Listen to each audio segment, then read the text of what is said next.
Welcome to Sage-Based Wisdom. I'm Brian Bahe. And I'm Jana Schmieding. And we are podcasting to you from the sacred homelands of Santa Maria Clay. Today, we'll be giving you, our listeners, some advice cultivated indigenously from our backgrounds in eating so many Starbursts that it gives you a stomachache. And eating so many Girl Scout cookies, the shortbread one, I forget the name, that you get a stomachache.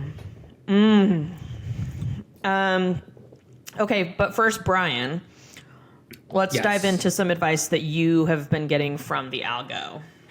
Okay, let's get into it. Yeah. You are 18 years old. You're only going to do this once.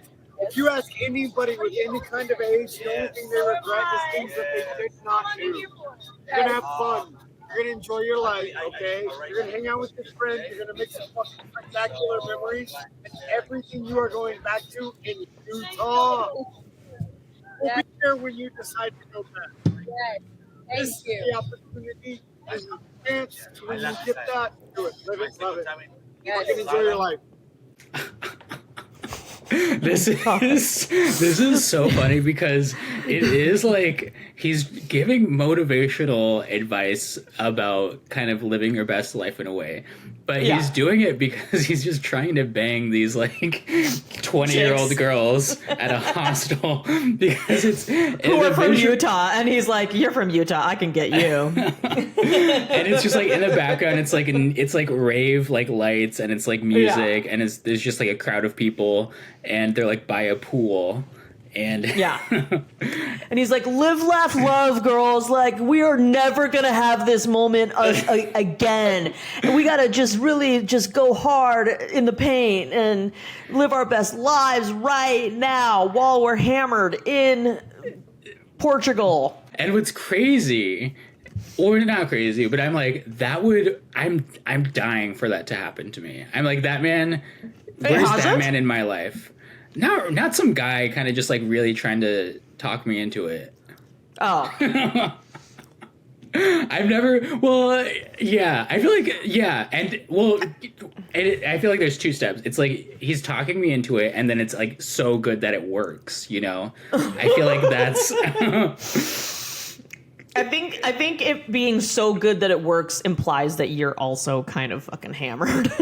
For sure. Yeah. You know, like that's part of the puzzle piece that, you know, because the caption on this video is like, when you meet the drunk guy at the hostel or whatever. And it's like, to me, I'm like, this is such a relatable TikTok because I feel like I've had so many of these conversations when drinking, like, just like, you're the best friend I have ever had in my whole life. Like, we will never, like, not be besties. And just, like, the next day, you're like, later, Gator. Like, fucking bye. It's the booze talking. Yeah. You can trust it sometimes. Yeah. But you want to trust it, and you just want to like ride that wave. I think this is very applicable to what's, you know, happening in your life, Bri. This is kind of the lean in. We're leaning in reflection hard. That's happening with you. Yeah, I forget why. Because my TikTok is like truly becoming almost only advice at this point, and it is kind of, so it's kind of like all these different types from all these different people, and this one came across my feed, and I watched it, and I was like, he's like so right. I'm like, he's kind of just like, we do have to go for it, like, and he's like, yeah, well, where it's always gonna be there, I guess, Utah, or in my case. Or in my case, Phoenix. And so you just gotta, you know, lean in. I really, Bri, I don't ever see you going back to Phoenix on purpose. Yeah. I agree with that. Like, I agree with that. I see you like settling somewhere else, possibly, maybe not in LA eventually, but like I really just don't see it happening in Phoenix, Arizona. I'm so sorry. I hope Palm I'm not hurting your Springs. feelings. I don't even know because you said that Palm Springs is like Phoenix. Yeah, I know. No, I don't know where I'll end up, but I could see yeah, you I in a can't- New York. I like the sound of that. Yeah. Where can you see me settling down? I see you. Do you Well, see I me think- owning a coffee shop in Portland? Yeah, I see you like with sheep, and I see you. Not on the Navajo reservation, don't you dare! I see you like with about That's the only reason I would have sheep is if I were about 5 Navajo. to 10 sheep like on your like 20-acre plot of land. Did I tell you that I grew up with a sheep around? Like I grew up in a house that was Yes. out in the boonies, and we had a sheep pasture around our Yes. home, and our property was like many acres. It was like beyond the sheep pasture was like woods. So every morning I forget. woke up to the loud, terrifying bang of sheep. That I forget you told me that, but now that you just said it, I remembered. So now, does that give you comfort, or is that something that you're kind of running away from? No, I don't want to grow up around sheep. I found them to be very loud, and like the sound that sheep make is not like a meh. It's not like that. I know you probably know this, but sheep like scream a harsh scream, and they each have a different unique harsh scream, and it's like that's what sheep sound like. It's very abrasive. They are like bigger than you would think, and they're kind of more like energetic and aggressive than you would think too. Yeah, they're like, they're kind of like goats in a way. Like goats are pretty like assertive and social. I did love the baby. I love lambs. I love like their little, their prancing lambs in the springtime. That was really fun and cute. But yeah, I like remember the smell of like wool because it's in Oregon, so it's very wet year round. So I can smell like wet wool. I can smell sheep shit. I like know the smell of sheep. I know the sound of sheep so viscerally.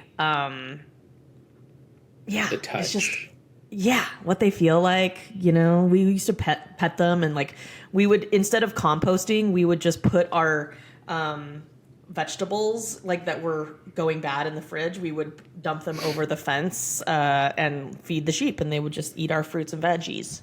I love when animals eat human food. Oh my God, me too.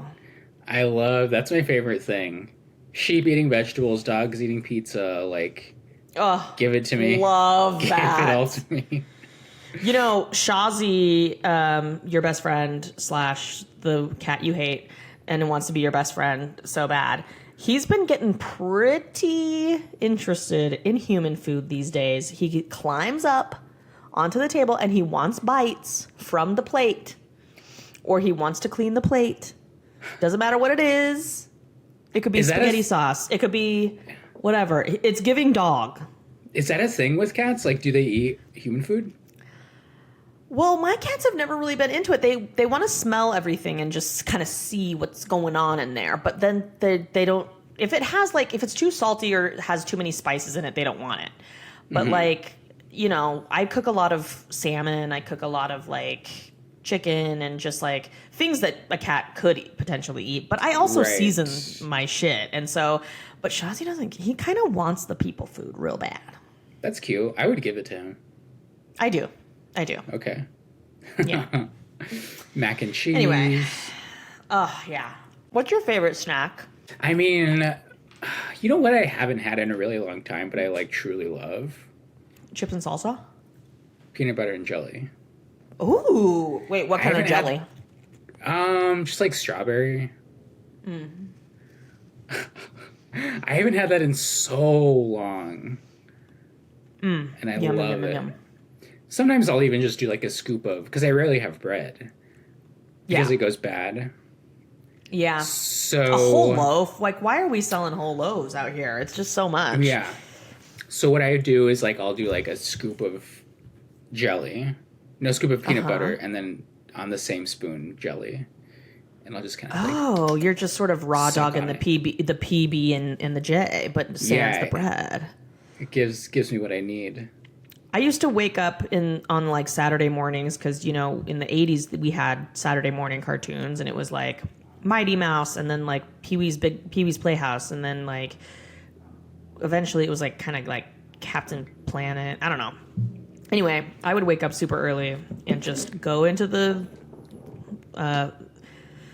kitchen and get myself a nice big old glop of PB and just sit there and munch. That's so good. That sounds amazing. I remember I would do that, but with cereal. I don't eat any of the same foods anymore that I used to eat. Do you think I need to do that? Well, what did you used to eat? Cereal. Just a lot of cereal. Quesadillas. Yeah, I don't know. Chips. I love chips. Listen, I'm never going to tell you not to eat chips. I love chips. I'm eating goldfish right now.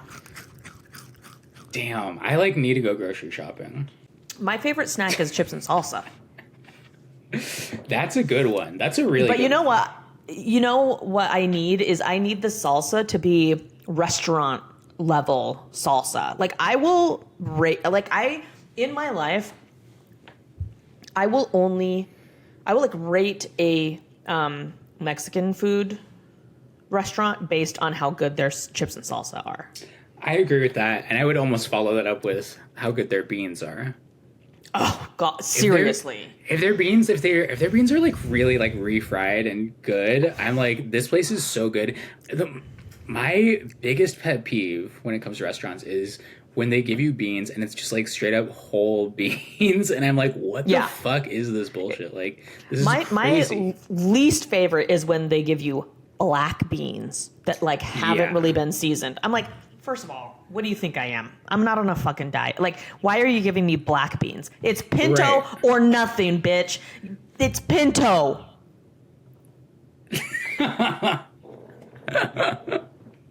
It's pinto.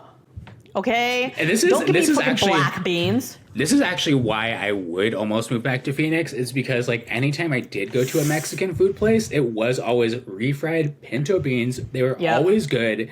And it wasn't until I left that I was like, people are not doing this. I know. It's even kind of a hit and miss in LA, which is weird. Yes. But you know what I've been on lately in terms of like, I do these bursts. I get these like bursts of cravings, and I just have to like go hard for that thing for a while. And my current thing is trying to find the best bean and cheese burrito in LA. Do I have something for you? Give me. Follow this TikTok account, and every post is just him eating a bean and cheese burrito from a different spot in LA. I know who you're talking about. And he like squeezes the burrito in his hands, and it's so visceral and so beautiful, and I love it. And bean and cheese burritos that is like truly what I ate twice a week growing up. Like I would literally, it's so good. It's so good. You know what I want to do is I kind of want to get good at making beans. I tried it one time. There was one summer I was home. I think I was like college aged. I tried. It's so fucking hard to make refried beans. It's so much work. It is a lot of work. It's like you gotta put shit in it. Mashing is like really hard, and it's like beans are like hard too, because you have to like let them sit in water, especially if you're making it from scratch. You like they gotta sit in water. Yeah, and you gotta season them, and also. I think what makes beans really actually the best is when you put like some lard in there. Oh, 100%. You need some straight up pork fat. Some Crisco. Or bacon grease, whatever. Anyway, did we watch the TikTok? The TikTok was the guy at the hostel. The TikTok was the guy. Do you have anything to say about that? The hostel? The hostel guy. I feel like that has happened to me so many times in my life, and especially when I was younger and I used to travel. The TikTok guy, the hostel guy, is sort of like, he got me good back in the day. And and he was always a bad kisser and even a worse lay, and probably had whiskey dick, and that's okay because, again, we're just like living for the moment. But it's a pretty charming sort of ruse that he's putting on, because who doesn't want to hear that, like, YOLO, the YOLO message, especially when you're traveling and you're drinking in this other country, you're just like overcome with the magic of it all. And then you get this random guy from your own country who's like, you guys, you look so fucking cool. Like, Utah will always fucking be there, you know? I feel like what could be more magical and appealing? I identify more as him than anyone else in the video, I feel like. Oh, yeah. I am kind of like, what are we doing? Like, let's get out there. Let's live. I want you to be more like that, Bri. Like, maybe, is that how you are when you're drinking? No, when I'm drinking, I'm more like making silly faces. What? Wait, are we opposites? Because I am making silly faces when I'm sober. But yeah, when I'm drinking, I'm making silly faces. Somebody did send me a video of myself the other night, and it's just kind of like me, like, grinding on a pole, but like on a street that no one is on. Yes. You know, he's like, can I post this? And I'm like, no.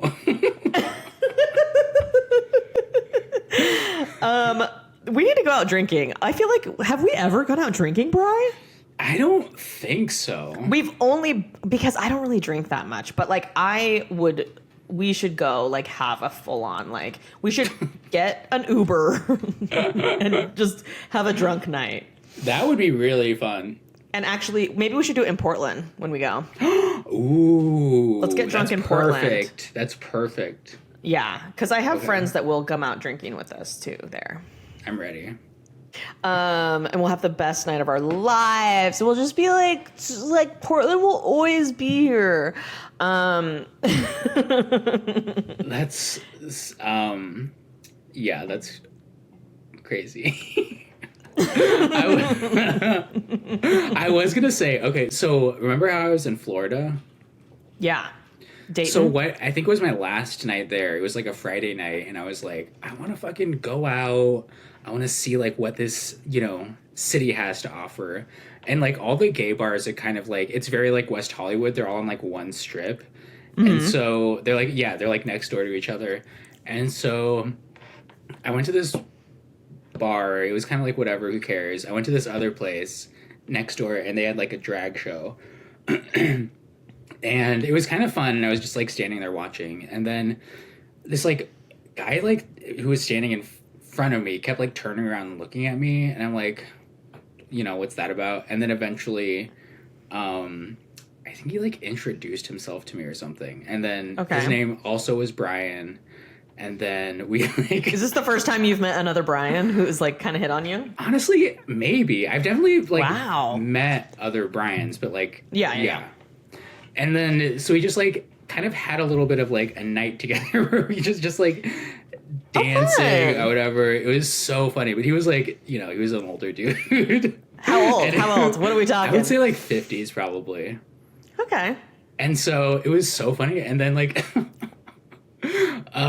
actually the story isn't going anywhere, but like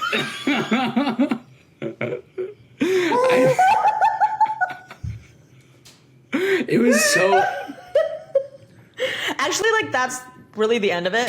We just had a really good time. And then we did have a good time, and we like went back to his place. But what was funny is like he was staying with like a group of people like at an Airbnb. And I was like, what? This is, I don't know. It was fine. Did you make out? We made out, and then he like tried to kick out the guy who I guess he's like sharing a room with. And then the guy was like, he was like woken up. And I'm like, this is crazy. No. No. Why did you go back to his place? Didn't you have your own hotel room? I did, but I was like, oh, let's just see what happens. And then Oh my God. it was one of those things where I should have absolutely just gone home. Yeah, this is where sort of the leaning in and just going with the flow of the night sort of kind of bites you in the ass sometimes, because sometimes you just 100%. get yourself into this exact situation where you're like, God damn it, now I'm like not really even into it. I gotta kick some stranger out of his own bedroom to fuck around with this person. You're like, really? Just like, can we just smoke another cigarette? Like, Yeah. Oh God. One You're time like, I I was. don't really Go ahead. Sorry. I was just like, yeah. Go ahead.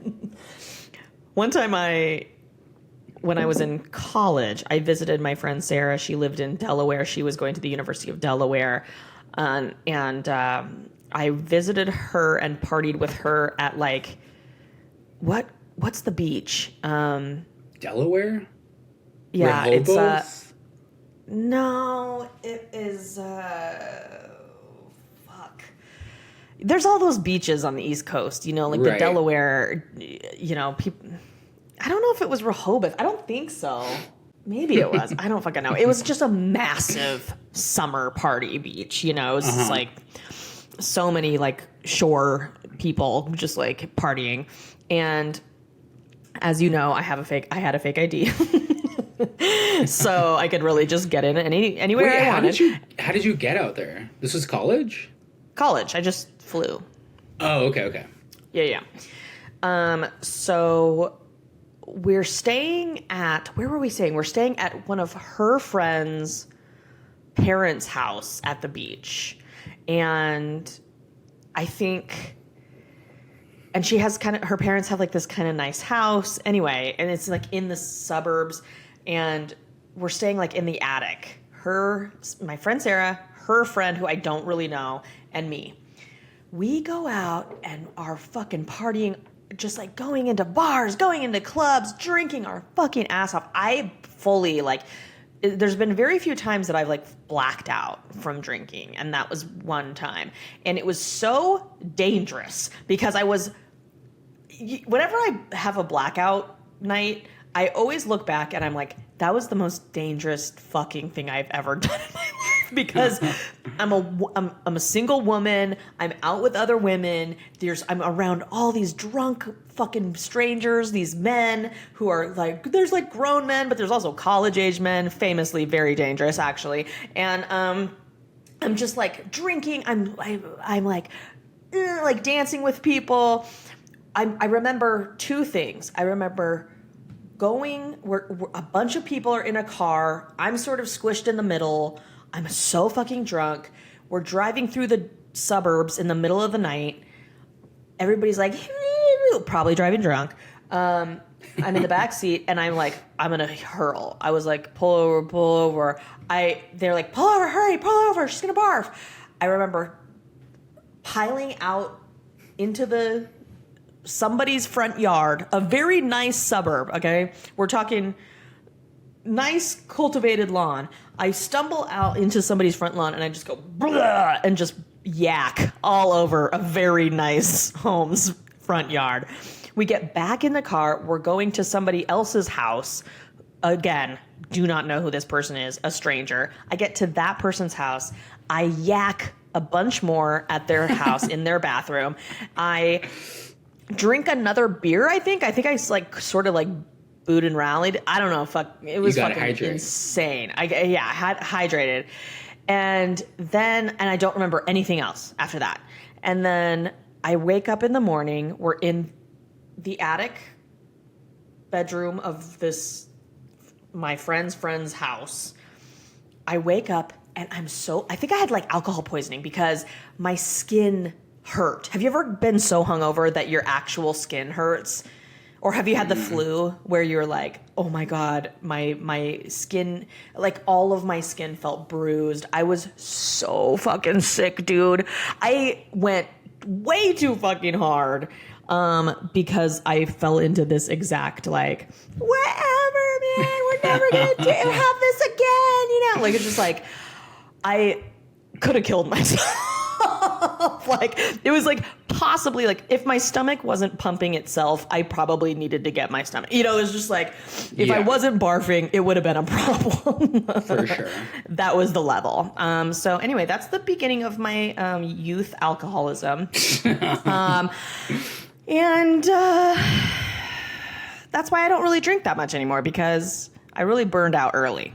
Yeah. Partied too hard as a young lady. For sure. It was that fake ID. It's important to know your limits. Yeah.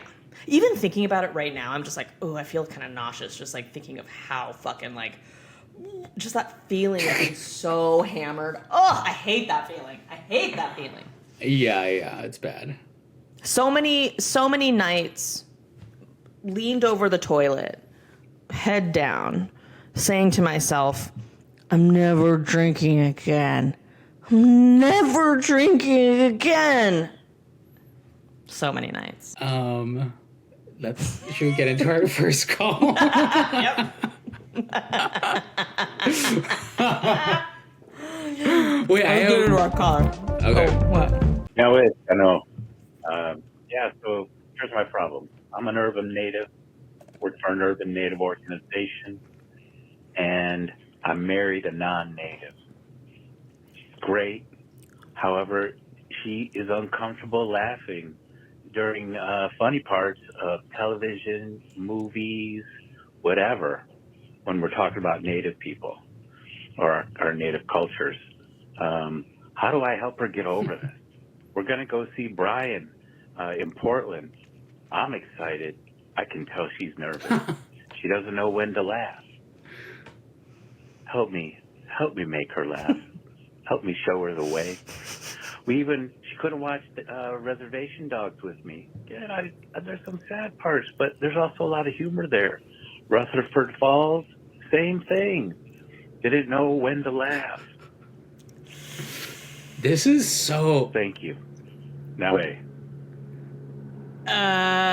This is very much like when you're a kid watching like sex scenes in movies like with your parents. You're kind of like, fuck, like I'm into this, but not when they're here. I'm still like that with my parents. I'm like, I don't want to turn it. Yeah, it is pretty crazy. It's pretty crazy that was like a bi-weekly occurrence for me.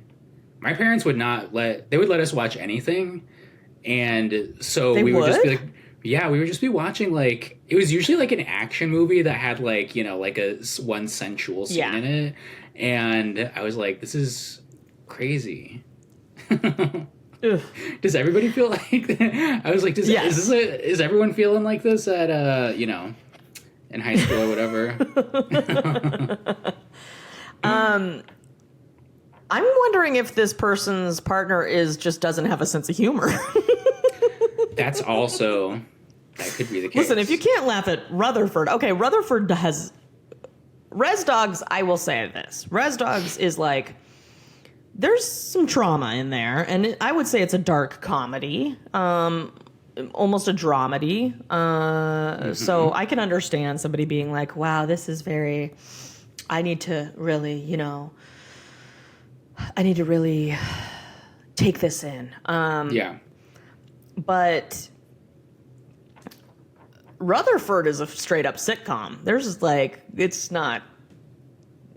laughing at itself for sure. It's a hard comedy. Yeah.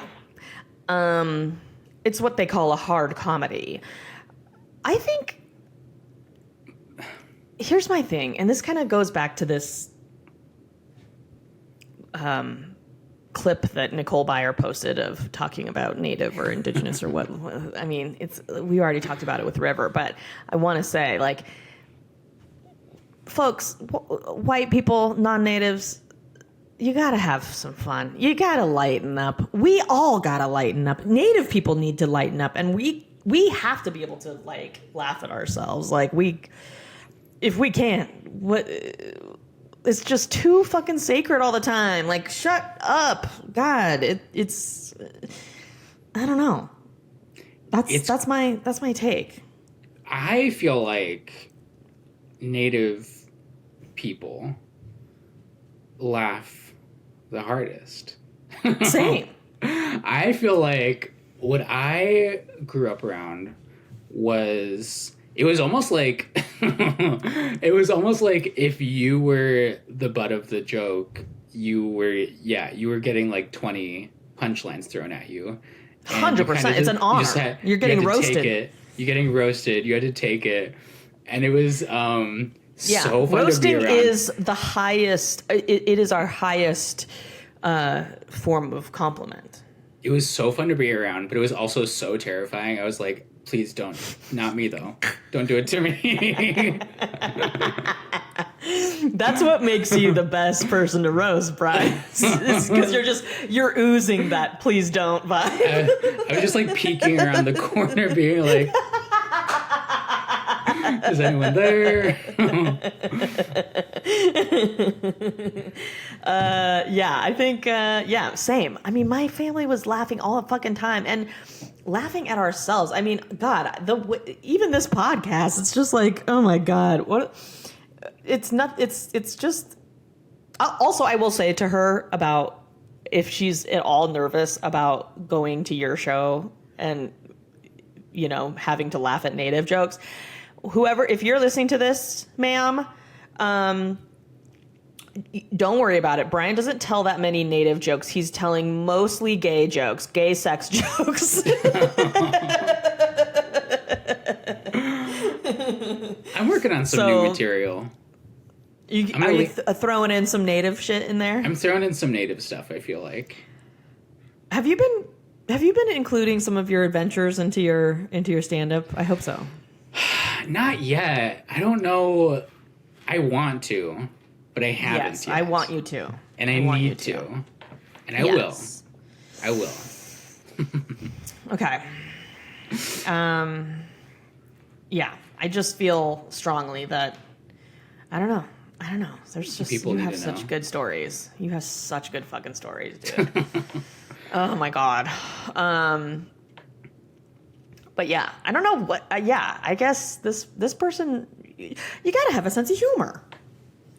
You gotta have a sense of humor, and I also think there is a little bit of like I'm not trying to ruin this relationship, but no.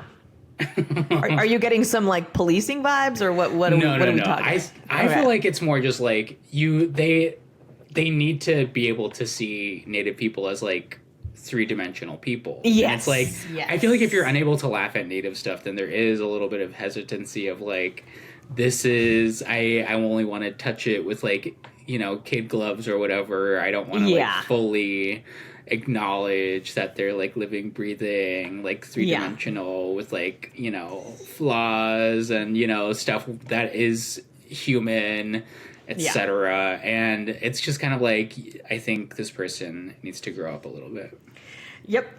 And also, the more you bring her around to the shit that you're making fun of, like the more you bring her to powwows where the prayer is so fucking long that like you think it's never gonna fucking end. It's just the longest ass fucking prayer that you've ever heard, and you're kind of ribbing her, being like, isn't this prayer too fucking long?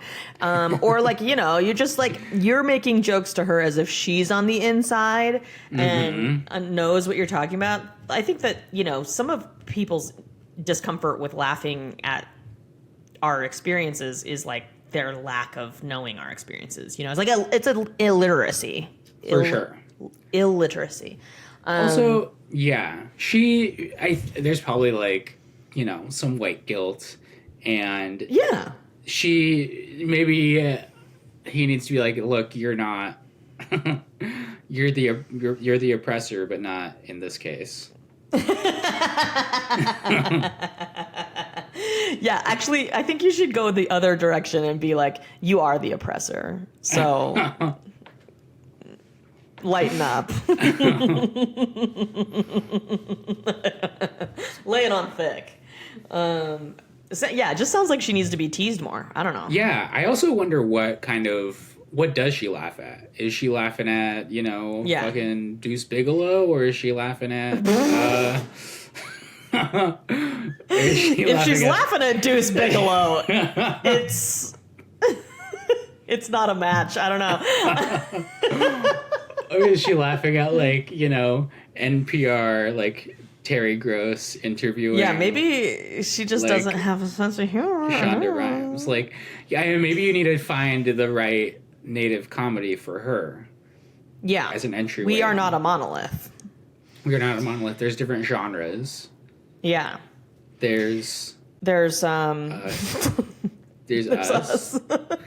And then and then there's, there's sort of the low-hanging fruit, sort of fry bread jokes. I feel like there's like less nuanced takes out there. I feel like there's a lot of that.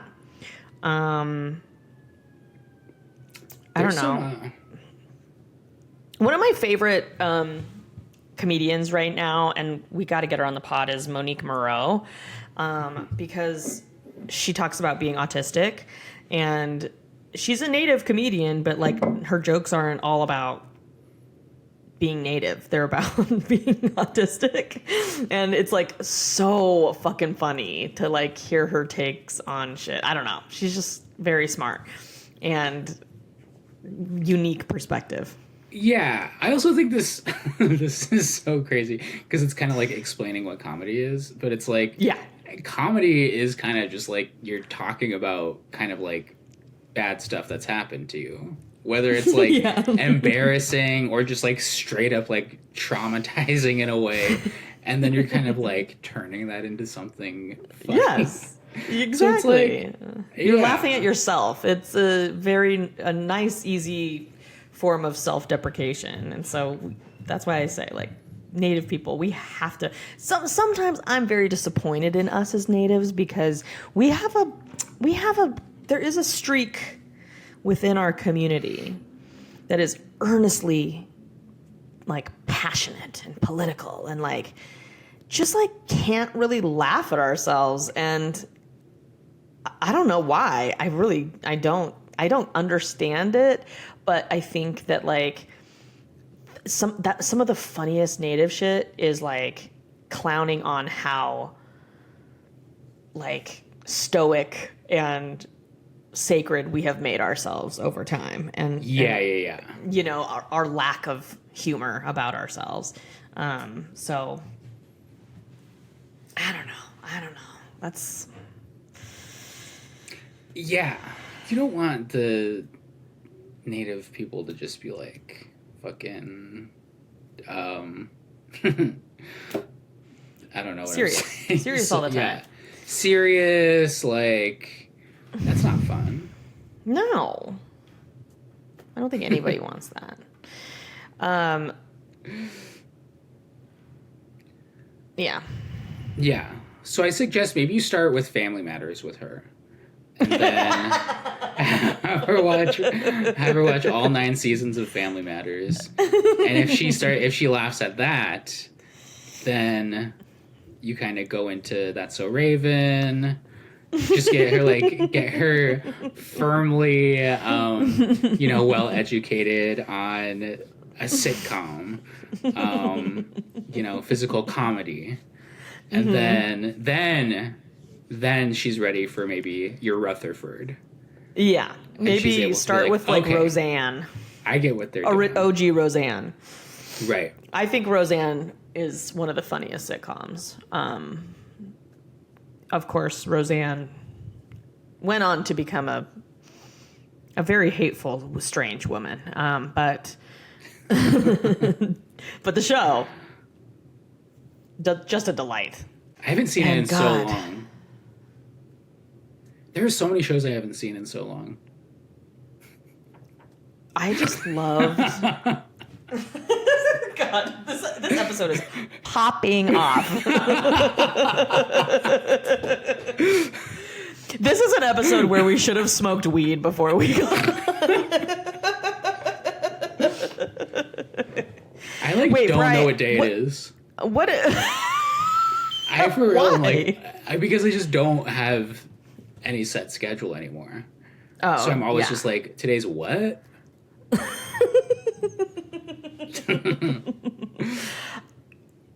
Here's my question, Bri. What's it gonna take to get you real fucking high? I don't like being high that much. Okay, so my first Okay, experience... but when's the last time you got high? I can't remember. So it's been a long time. It's been a while because I avoided so much. Because you got freaked out. I got freaked out the first time I got high. I was a freshman in college. I went to smoke with the cool kids in my dorm, and they were ripping we went in their car and they just drove around, and then we were ripping out of some type of it wasn't a bong, it was more of a pipe, It was like a water pipe. It was something where it's and then you held your hand over it and then you lit it, and then when you took your hand away and you were supposed to inhale. Steamroller? Yeah. I think it was that. And so it was Denver, and everybody was I think the weed was really good too. And I got so fucking high. And then I went back to my dorm. I took a nap, and because it was Friday, and I still had one more class left, which was this Latin class. And I'm terrible at Latin, but I needed, a foreign language requirement. And in order to not do 3 years of a foreign language at this college, I could test out or whatever, because I took Latin in high school, but I was bad at it. So I'm just let me just take this one Latin class to get it done with. But the Latin class was an hour and a half long, and there was 6 people in the class. And so it was very interactive, and the teacher would say something nightmare. And then call on you, and then you had to respond in Latin or whatever. And I would have not gone. I remember just showing up and being let's fucking get this over with. And then it was just the most harrowing experience of my life. I'm sitting there gripping my desk. I'm oh God, please let this end. Please let this end. And then I have this vivid memory of looking up at the clock and seeing only 5 minutes had passed of this class. And I was what? How is that possible? We've been here for an hour. And then, shit, that sucks. And then after that, I was I don't know if I want to get high anymore. So that was maybe it? After the Latin? That was maybe it. Oh my God, no, we gotta get high. It didn't leave a good taste in our mouth. No, I've definitely been high since then. But each time it was just more what's gonna happen, Have you ever gotten high after having a couple drinks, a little after a little toot after you've had a glass of wine? Yes. And how was that? Same. It's chill. It's kind of chill. That's what I recommend. If the weed is hitting too strong, because you're sort of just raw dog on the weed. Mm-hmm. I say, mix it up. Weed and booze. Weed is a nightcap to the booze. Yeah. Because the booze loosens you up. It sort of, it takes away sort of the anxiety element. It kind of cuts through that tenseness that For sure. weed can give you. And then the weed is sort of ooh, it puts you in a little bit of a silly, goofy space. I get that. I think a part of me, what really I think when I think about it is weed really can make me feel like I don't have control. It's I'll be thinking my mind will truly just wander. And I'm I have no say of whether what's gonna pop up. And you don't like that. And that is a little bit I don't know if I like that. I'm not crazy about it. But sometimes it's fun. Yeah. Sometimes it's fun. I understand that feeling. I also don't like that feeling. but weed doesn't always do that to me. In fact, maybe today I might smoke a little weed and just sort of like watch some TV and just chill and dissociate.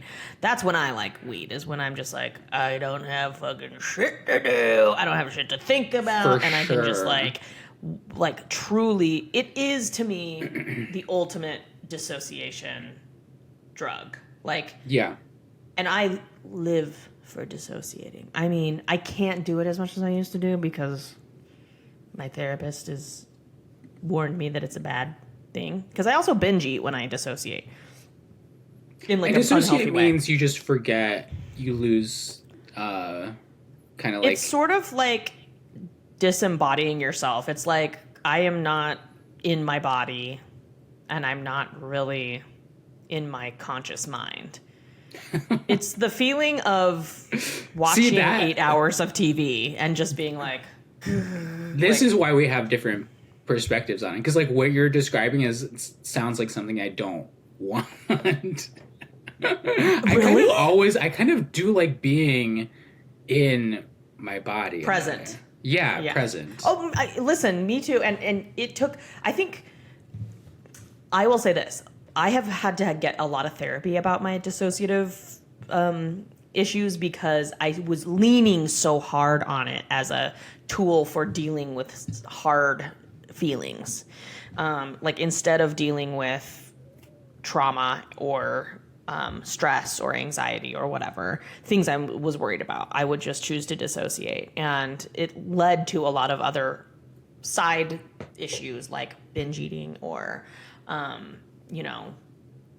heavy weed smoking through high school and college. I was just like heavily smoking weed to get myself there.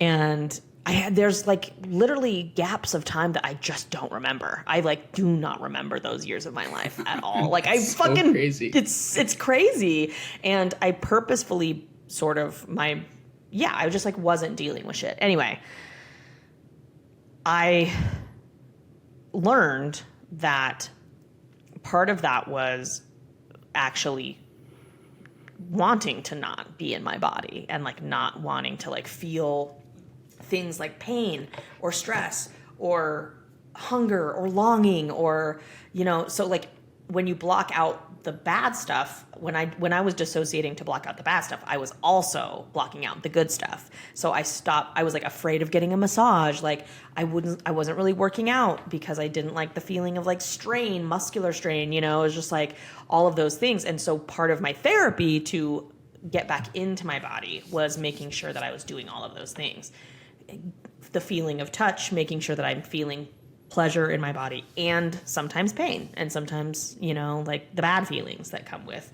And then I really stopped binge eating a lot because when I was in my body, when I was like present in my body, I was realizing like, oh, when I eat this thing and I eat a lot of it, it hurts. It doesn't feel good. Like, and I'm clocking it as opposed to just like ignoring it and continuing to do it because it feels mindless, So I do think that heavy weed smoking, and this is not to, give you some sage wisdom, John, because I know you smoke a lot of weed, but there is there is something to note about when we are in a deep rhythm of drugging ourselves. There's something's going on. Something. It's not. It's so scary. And it's not bad, but it's not always bad. It's not so detrimental, but it's just like we just should know that about ourselves, that like when we are doing something regularly, like anything, even with anything like drinking, smoking weed, taking pills, taking drugs. Like I take drugs for anxiety. I'm on a nice little low dose of Paxil every day. And that's because I have fucking anxiety. Because this world is so fucked up. Shit's crazy. Do you take any drugs, Bri? Not that I know of. I've always needed drugs to get by, man. Always. I'm on PrEP. You're on PrEP? Yeah. That's kind of my only daily pill. Does PrEP have any side effects? I think but they're like very low. I don't experience them, but I think it's like diarrhea or like headache or something like that. But I've never had any. Well, that's good. I heard that I saw an article recently that HIV AIDS is now a completely curable disease. Whoa. That's crazy. Yeah. It's been treatable For sure. for a while, but now it's curable. Fully curable? That's wild. I think so. I don't know. Don't quote me on this because, sometimes you see headlines scrolling across the fucking page, and it's like, who is this? Breitbart? What is this? It's not Breitbart ever in my case, but anyway, I'm glad you're taking your PrEP because you're having all kinds of adventures. Mm-hmm. You have to be safe. Got to be safe. Yeah. Well, this is like the Paxil of our episodes. This episode is the Paxil of all of our episodes. So Paxil starring Kevin Spacey. Oh my God, have you guys started watching The Studio? No, what's that? Bri? You're going to love it, Bri. What is it? It's the Seth Rogen show on Apple. Was Kevin It's Spacey? so fucking funny. Oh no, but I don't think so. Well, Bri, should we wrap it up? Let's do it. We got a stand-up show in Portland, Siren Theater, May 24th, 8 p.m., I believe. Tickets available now. Jana, special surprise guest, and our caller may or may not be there, depending on how well he received this advice. But if you Urban are there, say Native. hi. If you are there, say hi. Yeah, let's make your girl laugh. That is all the time we have today. We hope our wisdom made your life better, but we will not be issuing refunds if it didn't. If you or